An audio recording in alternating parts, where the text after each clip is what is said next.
Okay, here's a question for you. What do Ronald Reagan, Rosa Parks, Glenn Campbell, and Rita Hayworth all have in common, aside from being famous? Well, the answer may be painfully obvious, given this is a course about Alzheimer's, but indulge me for a moment. Of course, they all suffered from Alzheimer's. All of them have done a lot to raise awareness about the disease. For some reason, it seems when a celebrity has a disease or a particular health problem, we all suddenly realize that no one is immune, and we all can get the disease. Right now, Alzheimer's is one of the fastest growing diseases in the world. It doesn't care who you are. It doesn't matter if you're a famous celebrity or ordinary Joe, man or woman, rich or poor. It doesn't matter if you're African American, white, Hispanic, Asian, Indian, Jewish, Christian, Muslim, Buddhist, or atheist. It doesn't discriminate. It impacts people from all walks of life. Age is the #1 risk factor for Alzheimer's disease. And as more and more people live longer, the numbers are unlikely to improve anytime soon. A recent 2015 study from Great Britain found that a baby born there today will have a 1 in 3 chance of developing dementia in their lifetime. And a little closer to home here in the United States, 1 in 8 people over the age of 65 has Alzheimer's disease. And for those of us who live to the age of 85, 1 in 2 of us will have Alzheimer's disease. So if we don't have it, it's most likely we'll be caring for someone who has it. With no cure in sight, you could say the floodgates are open and prevention or delay are our best and only options. Think of it this way. If someone is destined to get Alzheimer's, they're going to get it and there's nothing we can do to prevent it. But if we can find a way to delay the onset of the disease by just 5 years, and we could do that across the entire population, we could cut the overall incidence of Alzheimer's in half. And that is a very big deal. Okay, let me ask you a personal question. What would you do for 5 more years of good cognitive health? Would you be willing to make a few simple lifestyle changes? Well, if the answer is yes, stick with me, because this course will show you how some simple, common, everyday things. You don't have to buy anything. You don't have to enroll in an expensive club. You don't have to do anything out of the ordinary. And you can cut your risk of developing Alzheimer's disease by as much as half. This course will give you basic information about Alzheimer's disease and other dementias. The first half of the course will walk you through the basics of memory loss, Alzheimer's disease, and dementia. Lessons will include an in-depth look at Alzheimer's, its causes, symptoms, and warning signs, explain the differences between Alzheimer's and dementia.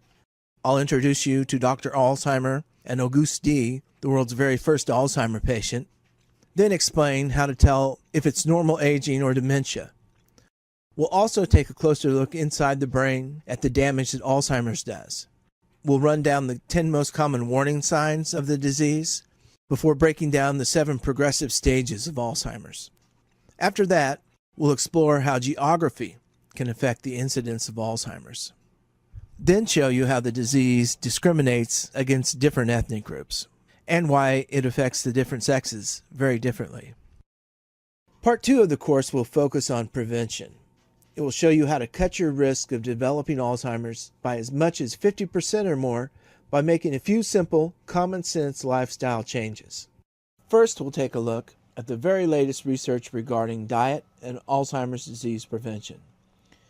Over the past 10 years or so, there has just been thousands and thousands of studies looking at how diet can help prevent or delay the onset of Alzheimer's disease. And then we'll take a look at the 3 major diets that have received a lion's share of the attention. The first is the Mediterranean diet. The second, the DASH, or Dietary Approach to Stop Hypertension diet, DASH. And the third is a new one that is a mix of the Mediterranean DASH diet called the MIND diet. Very recent, but the preliminary results are really quite exciting as far as prevention, and also in terms of you don't have to follow it all that closely to get some good benefits from it. You'll note at the end of some of the lessons, I've included some great additional videos that help paint a broader and more complete and more human picture of Alzheimer's disease and its very real consequences. As with the rest of the material, feel free to watch them or not. A continue button will pop up at the bottom of the screen when the videos do. That will both stop the lesson so you can play the video, and it will also allow you to fast forward to the next lesson if you'd rather move ahead. A couple of quick additional comments. The results of this class will be anonymous. The tests are just to help you learn and help me gauge the effectiveness of the material. And the disclaimer, please note this course is for informational purposes only. It is not a substitute for professional medical advice. Always seek the advice of a qualified health provider for any medical questions. Alzheimer's is the most expensive disease in America, more than cancer and heart disease combined, according to the Alzheimer's Research Trust, with costs only expected to skyrocket in the years ahead. It's a huge problem, and it's only going to get worse, causing massive societal problems, economic hardships, and an untold amount of personal pain and suffering. That is, unless we can find a way to postpone or treat it. There are several common sense, everyday lifestyle strategies you can do to cut your risk, perhaps by as much as half. We'll get to those a little bit later, after we've gone over the basics of the disease. I guess a good place to start is just to talk about what Alzheimer's disease is. It, in broad strokes, is the most common cause of dementia, causing some 50 to 70% of all dementia cases. Dementia occurs when nerve cells in the brain get damaged and start dying.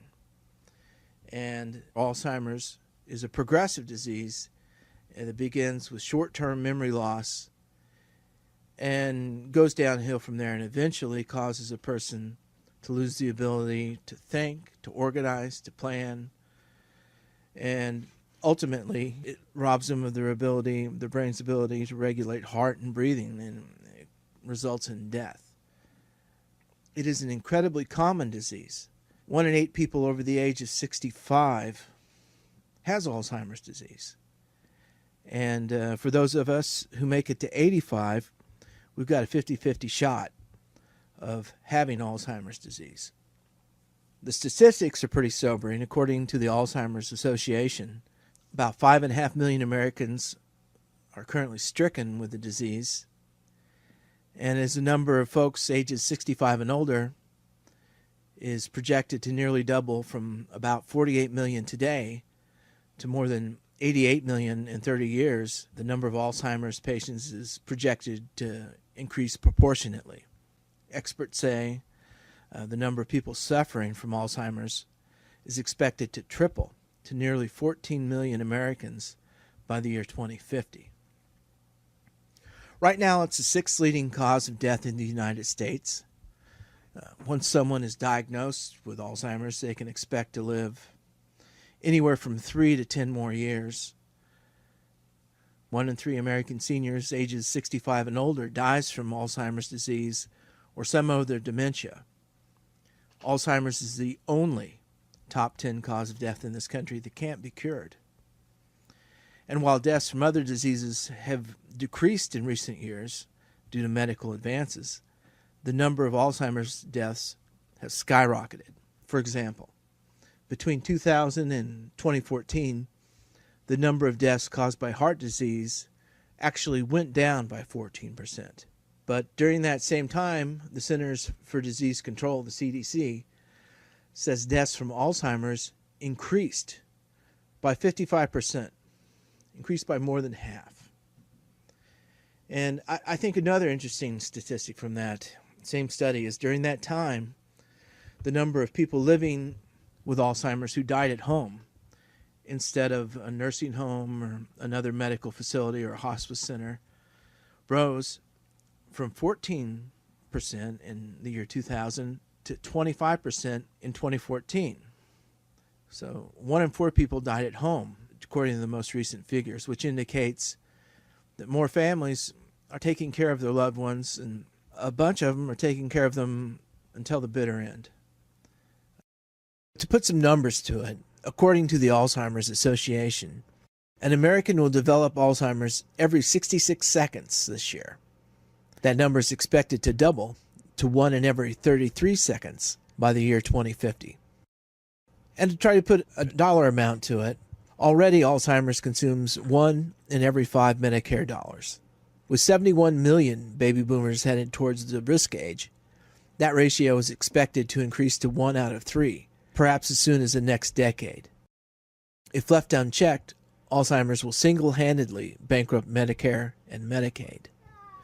In 2017, for the first time, the cost of caring for those living with Alzheimer's and other dementias will hit $259 billion, more than $250 billion.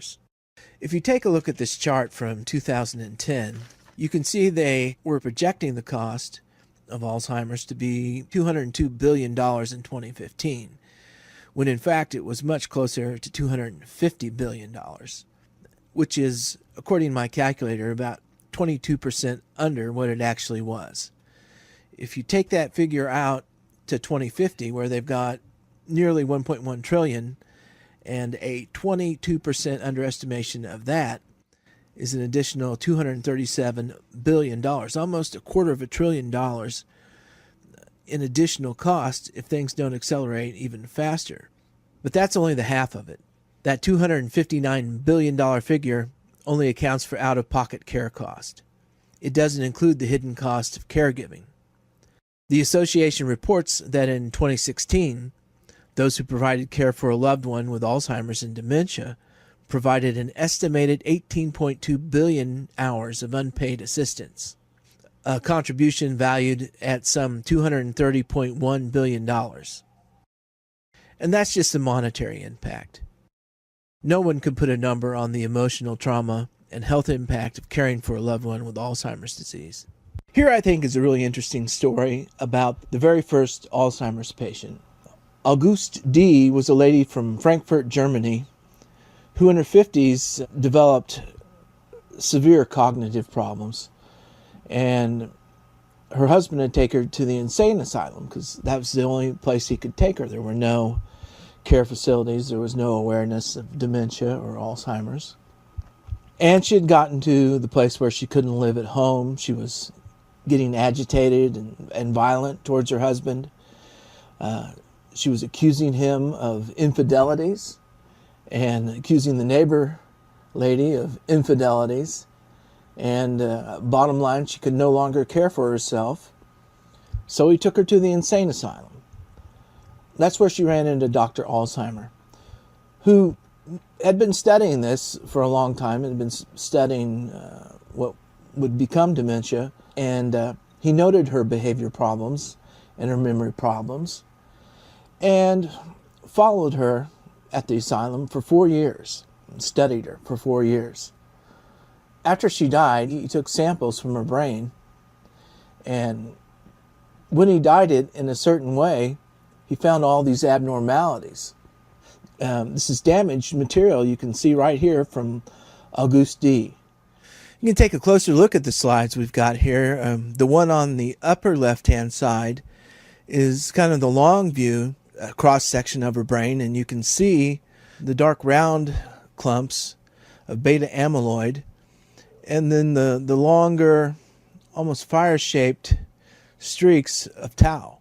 Move over to the cross-sections in the upper right-hand side with some close-ups of the tau. They almost look like tadpoles. And this is all not normal. In the lower left-hand side is a cluster of beta amyloid plaques. It's kind of loose, but you can see it looks like it almost just pokes up through the screen there with those thick rods of broken off plaque. And just to the right of that in the bottom right, you can see a medium range shot of both the beta amyloid, the circles, and kind of a streaking tau protein there. Dr. Alzheimer described these problems with her and reported that her higher order cognitive problems and behavior problems were related to these changes in the brain. It was really a new idea at the time to say these changes were caused by physical changes and not psychological problems or a psychotic episode or a breakdown. Over the next 15 to 20 years, more people took the mantle, and this disease eventually took on his name as Alzheimer's disease. Kind of an interesting aside to this story is not long after Auguste died, her husband married the neighbor lady, so possibly she was still quite aware and working a little bit, even though she was deep in the throes of Alzheimer's disease. After she died, he took samples from her brain, and when he dyed it in a certain way, he found all these abnormalities. This is damaged material you can see right here from Auguste D. You can take a closer look at the slides we've got here. The one on the upper left-hand side is kind of the long view, cross-section of her brain, and you can see the dark round clumps of beta amyloid, and then the longer, almost fire-shaped streaks of tau. Move over to the cross sections in the upper right hand side with some close-ups of the tau. They almost look like tadpoles. And this is all not normal. In the lower left hand side is a cluster of beta amyloid plaques. It's kind of loose, but you can see it looks like it almost just pokes up through the screen there with those thick rods of broken off plaque.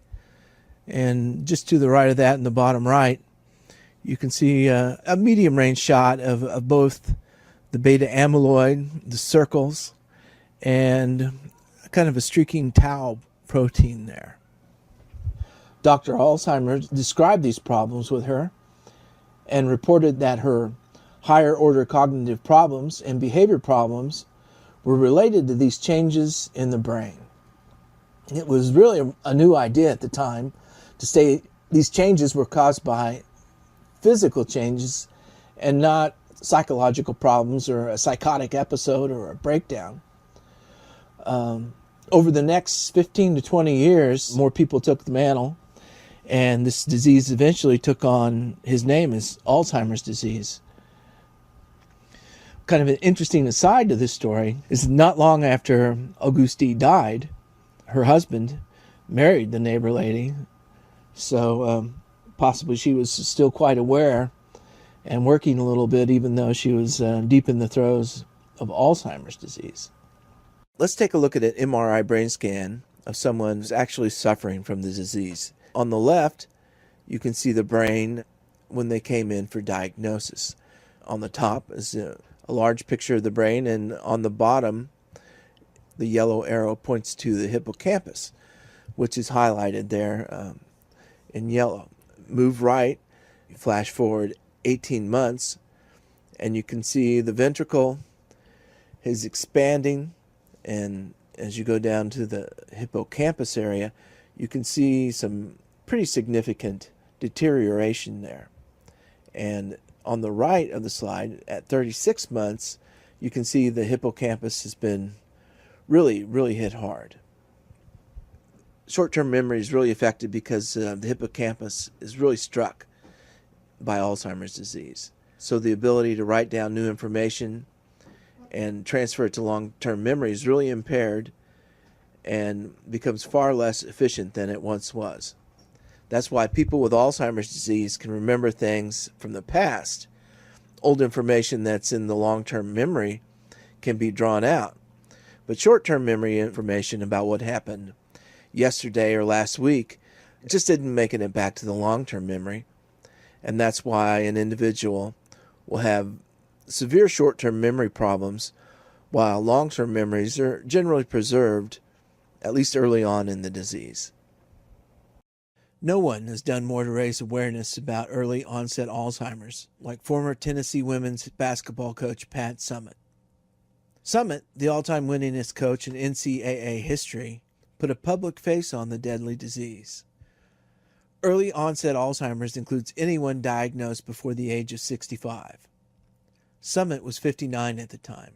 She became a leading voice in the fight against Alzheimer's and fought the disease until it killed her in 2011.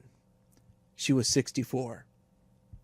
The Pat Summitt Foundation continues to raise awareness and provide assistance for anyone battling Alzheimer's in the Tennessee Valley. You misplaced your wallet or can't find your car keys, or couldn't remember the name of a friend in the grocery store the other day. You may fear the worst. You may fear that you're getting Alzheimer's. It's safe to say you're not alone. Recent studies show more Americans ages 60 and older are afraid of Alzheimer's than cancer or stroke or any other type of disease. Early-onset Alzheimer's is a rare form of dementia that strikes people younger than the age of 65. Out of the more than 5.4 million Americans currently suffering from Alzheimer's, only about 5%, or 200,000, have early-onset Alzheimer's. Diagnosing early onset can be challenging because it happens at such a young age and usually presents itself a little differently than other dementias. Early symptoms may include severe mood swings and behavioral changes, unfounded suspicion about family and friends, problems with speech, visual difficulties, and memory loss. Most people who develop early onset Alzheimer's develop the symptoms in their 40s or 50s. It's often called a familial disease because people with early onset often have a parent or grandparent who developed Alzheimer's at a younger age. Genetics plays a greater role in early onset than in late onset Alzheimer's. In particular, 3 genes have been identified that can have mutations that are associated with early onset Alzheimer's. Doctors say the genetic mutations can cause much greater production of beta amyloid, a hallmark of Alzheimer's, and that people can deteriorate much more quickly than with typical late onset Alzheimer's. Doctors hasten to add that each individual is different, and there are a few FDA-approved drugs that may help reduce symptoms, but they won't cure or stop the disease in the long run. Scientists are also testing potential new treatments and therapies designed to address the pathology of the disease. What's the difference between Alzheimer's disease and dementia? Knowing the difference can be tricky, but it's not too hard to understand. Dementia is a very broad term that can have a number of causes, including Alzheimer's. Dementia is a syndrome characterized by a gradual onset of memory and thinking problems that interfere with daily function. Alzheimer's is a cause of dementia. It's the number one cause, but it's only a cause. Dementia can also be caused by vascular changes in the brain, Parkinson's disease, Lewy body disease, vitamin deficiencies, thyroid gland problems, chronic brain infections, or medications. Even a very deep depression can cause dementia. Okay, let's break down the different types of dementia a little bit further by taking a look at this pie chart. As you can see, the lion's share of all dementia cases, 50 to 75%, are caused by Alzheimer's disease. The second leading cause, 20 to 30%, is vascular dementia. Frontotemporal dementia is where we see problems in social behavior and personality change in younger individuals, usually before the age of 60, accounts for 5 to 10%. Parkinson's-related dementia, or dementia with Lewy bodies, accounts for less than 5% of all Alzheimer's cases. In some ways, having dementia is like having a fever. Fever is a symptom that tells you something in the body is wrong, but having a fever does not tell you what is causing the fever. Alzheimer's disease is a leading cause of the set of symptoms known as dementia. In this sense, Alzheimer's is related to dementia in the same way flu is related to a fever. Other things instead of a flu can cause a fever, such as bacterial infection, heat exhaustion, even rheumatoid arthritis. So other things other than Alzheimer's can cause dementia, such as damage to the brain caused by high blood pressure or other vascular problems, or even blood vessels breaking. So to take the analogy further, some causes of a fever can be treated. If you have a fever caused by a bacterial infection, you can take a course of antibiotics that will eliminate the infection and get rid of the fever. But if you have the flu, you are generally told that you have a viral infection and will just have to wait it out and wait for the virus to work its course. There's usually no treatment for a flu virus, so only the symptoms can be treated. In a similar way, some causes of dementia can be treated, sometimes reducing or eliminating the disease. But unfortunately, this is only true for a small number of cases. For Alzheimer's, like the flu, There is currently no cure for the cause of the symptoms. All that can be done is to try to ease the symptoms. Unlike the flu, however, Alzheimer's will not go away over time. It can be really hard to know the difference between normal age-related changes and the first signs of Alzheimer's.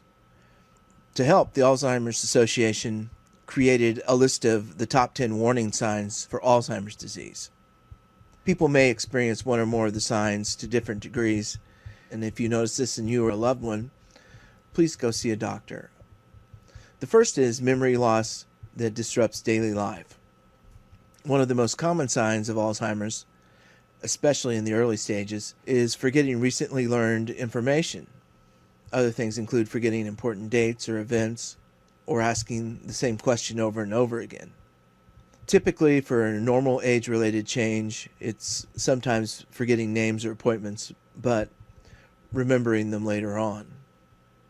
The second sign is noted by challenges in planning or solving problems. Some people may experience changes in their ability to develop or follow a plan or work with numbers. They may have trouble following a familiar recipe or keeping track of monthly bills. Typical age-related change is just making an occasional mistake when balancing your checkbook. The third sign is difficulty completing familiar tasks at home or at work. People with Alzheimer's often find it hard to complete daily tasks. Sometimes they may have trouble driving to a familiar location, managing a budget at work, or remembering the rules of a favorite game.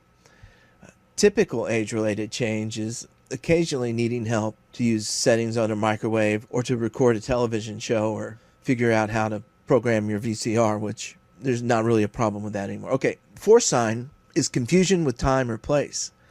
People with Alzheimer's can lose track of dates, seasons, or the passage of time. They may have trouble understanding something if it's not happening immediately. Sometimes they may forget where they are or how they got there. Typical age-related change is maybe getting confused about the day of the week, but figuring it out later. Number 5 is trouble understanding visual images and spatial relationships. For some people, having vision problems is a sign of Alzheimer's. They may have difficulty reading, judging distance, or determining color and contrast. In terms of perception, they may pass a mirror and think someone else is in the room. They may not realize that it's them in the mirror. Typical age-related changes include vision changes related to cataracts or just ordinary declining vision. Number 6 is new problems with words and speaking or writing. People with Alzheimer's may have trouble following or joining in on a conversation. They may stop in the middle of a conversation and have no idea how to continue, or they may repeat themselves. They struggle with words and have trouble finding the right word or call things by the wrong name. Typical age-related change is sometimes having trouble finding the right word. The 7th sign is misplacing things and losing the ability to retrace steps. A person with Alzheimer's may put things in unusual places. They may lose things and be unable to go back over their steps and find them again. Sometimes they may accuse others of stealing. This may occur more frequently over time. Typical age-related changes are misplacing things from time to time, such as a pair of glasses or the remote control. Number 8, decreased or poor judgment. People with Alzheimer's may experience changes in judgment or decision-making. For example, they may use poor judgment when dealing with money, giving large amounts to telemarketers. They may pay less attention to grooming or keeping themselves clean. Typical age-related changes are just making a bad decision every once in a while. Number 9 is a withdrawal from work or social activities. A person with Alzheimer's may start to remove themselves from hobbies, social activities, work projects, or sports. They may have trouble keeping up with a favorite sports team or remembering how to complete a favorite hobby. They may also avoid being social because of the changes they have experienced. Typical age-related change is sometimes feeling weary of work, family, and social obligations. Number 10, changes in mood and personality. The mood and personalities of people with Alzheimer's can change. They can become confused, suspicious, depressed, fearful, or anxious. They may easily be upset at home, at work, with friends, or in places where they are out of their comfort zone. Typical age-related change is developing very specific ways of doing things and becoming irritable when a routine is disrupted.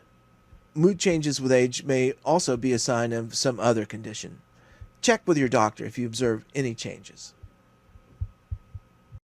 As I mentioned earlier, and I think it bears repeating, age is the #1 risk factor for Alzheimer's. You have about a 1 in 8 chance of getting Alzheimer's after the age of 65. The risk factor doubles every 5 years after that, until you have a 50-50 chance of coming down with the disease by the time you turn 85. But studies show that Alzheimer's doesn't treat all people equally. It discriminates. It affects some ethnic groups very differently than others. Some groups are much more likely to develop the disease over time. In the United States, African Americans are about twice as likely, and Hispanics are slightly more than twice as likely by the time they turn 85 than older whites to get Alzheimer's and other forms of dementia. Okay, let's take a closer look at this chart. This is the proportion of people ages 65 and older who have Alzheimer's disease and other forms of dementia, separated out by race and ethnicity. If you look on the left-hand side of the chart, from ages 65 to 74, you can see that almost 3% of whites are affected, while African Americans suffer 3 times the amount at 9.1%. And at this age, Hispanics have about a 7.5% occurrence rate. Moving to the middle column, 75 to 84, you can see that the incidence of whites suffering from Alzheimer's more than triples, from 2.9 to 10.9%, while African Americans more than doubles, from 9.1 to 19.9. And look how much the Hispanic group jumps up. It goes from 7.5% all the way up to almost 28%, almost 4-fold increase between 65 to 74 and 75 to 84. Moving to the right-hand column, you can see that both whites and African Americans almost triple their incidence rates. And Hispanics jump from just about 28% to nearly 63%.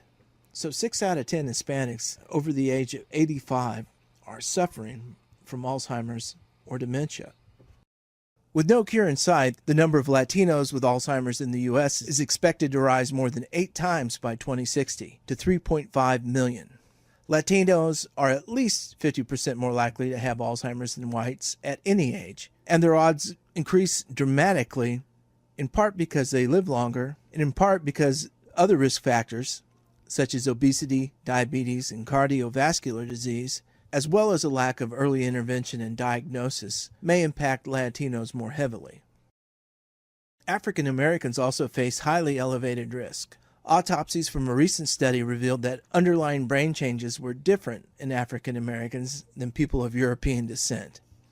African Americans were more likely to experience a damaging mix of dementia-related changes, as opposed to just Alzheimer's. The study found that among 81 white patients who had autopsies conducted after they died, 42% displayed signs typical of Alzheimer's. More than half of the study subjects suffered from brain changes typically found in other types of dementia. But among the 41 African American patients who died, only about 20% had the usual Alzheimer's symptoms of plaques and tangles. Almost all of the rest, some 70%, experienced infarcts and Lewy bodies. The African Americans also had more frequent and severe blood vessel disease in their brains, such as hardening of the arteries. These results could explain why African Americans are twice as likely to develop Alzheimer's than whites. African Americans are also more likely to suffer from heart disease, high blood pressure, and type 2 diabetes, all well-known risk factors for Alzheimer's and dementia. Researchers say learning the differences between different ethnic groups will help them better understand what causes Alzheimer's, and ultimately help them find a cure for both Alzheimer's and dementia. And not only does Alzheimer's treat various ethnic groups differently, it also affects the sexes differently. Women have a much higher rate of Alzheimer's disease and other forms of dementia than men do. In fact, women who live to the age of 65 have a 1 in 5 chance of developing the disease over the course of their remaining lifetime. For men, the risk is 1 in 10. Women make up almost 2/3 of the more than 5.4 million Americans who have Alzheimer's disease. According to the 2017 Alzheimer's Association Facts and Figures report, an estimated 3.3 million women aged 65 and older in the U.S. have the disease. To put that number in perspective, a woman in her 60s is now about twice as likely to develop Alzheimer's as breast cancer within her lifetime. Okay, let's take a quick look at this chart of estimated lifetime risk for Alzheimer's by age and sex. Starting out in the left-hand column, you can see that men have a 9.1% chance, while women nearly twice as much at 17.2%. The numbers stay fairly consistent and the ratio stays the same as you move on. 10.2 for men at age 75 and 18.5% for women. And at age 85, a 12.1% chance of developing Alzheimer's for men and 20.3% for women. So about 1 in 5. That women live longer on average than men may help explain some of this difference, but some key variations between the sexes may also play a factor. Researchers say there's something else going on in terms of biology, the environment, or both, for women that may put them at a greater risk compared to men. It may have something to do with the biology of the brain. One possible explanation could be the old XXXY. Every cell in a woman's body has 2 X chromosomes, while every cell in a man's body has an X and a Y chromosome. More research needs to be done, but some scientists say these double X chromosomes could be putting women at a higher risk for Alzheimer's and dementia. Women are more likely to have depression and are more vulnerable to stress, 2 risk factors for Alzheimer's. Changes in hormone levels may also play a factor, and women also have different metabolism rates than men. To add insult to injury, not only are women more likely to develop Alzheimer's, new research shows that they progress from early Alzheimer's to full-blown dementia much faster than men. Scientists in a 2015 study found that women with mild memory impairments deteriorate almost at twice the rate of men in both cognitive and functional abilities. A study led by Dr. Michael Weiner at the University of California in San Francisco recently found one piece of the puzzle. Researchers conducted PET scans on the brains of more than 1,000 volunteers, some healthy, some at risk, and others with Alzheimer's. They found that, on average, women have more amyloid in the brain than men, even after adjusting for risk factors. The study couldn't explain why, and as I mentioned earlier, amyloid plaques are a telltale sign of Alzheimer's, and growing levels can help indicate who's at risk before symptoms appear. The one thing that everyone agrees on is that more work needs to be done on understanding the differences between men and women in the brain. Researchers say understanding these differences could help them understand what causes the disease in the first place. But one thing that is becoming increasingly clear, regardless of gender, is that exercise and healthy diet can reduce your risk factors. I'll have much more on these prevention strategies coming up in part 2 of this presentation.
This is what you'd see under the microscope in people suffering from Alzheimer's. You can see the plaques are large, loose clumps of dark material And then the brain cells are filled with tau tangles, which are long flame shapes. As the plaques and tangles develop, you see changes in the brain, most notably shrinkage of the brain. Take a look at this illustration. And on the left side, you see a healthy brain, and on the right side, you see an illustration of an Alzheimer's disease brain. The dark area in the middle is basically space. It's basically normal space. It's called a ventricle, and it's filled with fluid. As the disease progresses, the brain shrinks, and we see an expansion of that space. Take a look on the right-hand side in the Alzheimer's brain, and you can see the ventricle has grown significantly. And now if you look in the other areas of the brain, you can see there's also shrinkage. If you go down to the bottom, you see the hippocampus. This is the short-term memory center of the brain. This is a part of the brain that takes information and transfers it to the long-term memory banks to use later on. The hippocampus is an area that gets hit really hard by Alzheimer's. If doctors can use these PET scans to see into the brain of a living individual and detect the amyloid and tau tangles, this can radically change the way they diagnose and treat the disease. They can also tell it who's at a higher risk for developing problems. If you take a look at this illustration, this is an artist's rendering of the nerves and synapses inside the brain. Again, you can see the beta amyloid or small clouds of materials, and the tau protein are dark streaks of solid masses. These plaques are clusters of chemically sticky proteins that build up between the nerve cells. And the most damaging form of these beta amyloid groups may be a few small pieces rather than the clumps themselves. Scientists think that these pieces may block cell-to-cell signaling at the synapses. 1 out of 3 people over the age of 65 have amyloid in the brain, but not everyone who has amyloid goes on to develop Alzheimer's.